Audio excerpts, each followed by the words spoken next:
মানুষটা অনুমানিক এগুলো সবসময় রাস্তাঘাটে থাকে, আমরা সব সময় পাই।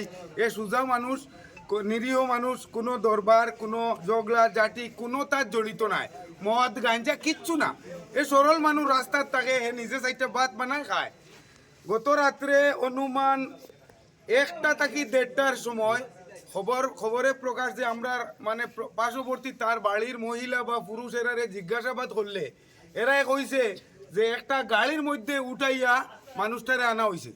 মানুষটার ই পরিবারও আর কেউ নাই, হে একমাত্র তার গরুর মাঝে একলা থাকে, হে নিজে ভাগ করে নিজে খায়। এর লাগিয়া তার খোঁজ খবর একটা সময় নেওয়া হয়েছে না। সকালে উঠিয়া তখন খবর পাওয়া গেছে এটা ওখানে ফালাইল, বিএসএফর গাড়িয়ে উঠাইয়া নিয়ে ফালাইছে।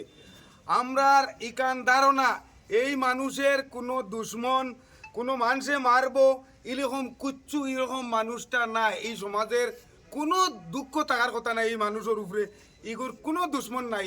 এটা আমরা 100% ভরসার সহিত হইয়ার বিএসএফের দ্বারা এই ঘটনাটা সংঘটিত হয়েছে।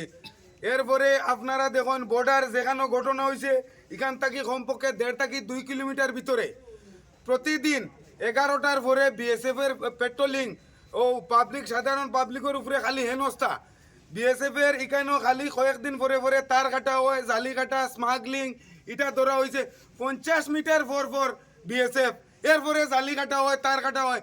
এখানে পেট্রোলিং না করিয়া কি 1.5-2 কিলোমিটার ভিতরে পিডাব্লিউডি রাস্তার উপরে সাধারণ পাবলিকের উপরে কেউ যদি মাছ মারা, কেউ যে একটা গরু আছে, কেউ কিবা বাজার থেকে আইছে এরকম মানুষরে পাইলে প্রতিদিন হেনস্থা করা, অশ্লীল ভাষায় গালাগালি করা, মানুষে মানে হেনস্থ করা, এটার শিকার আমরা প্রতিদিন।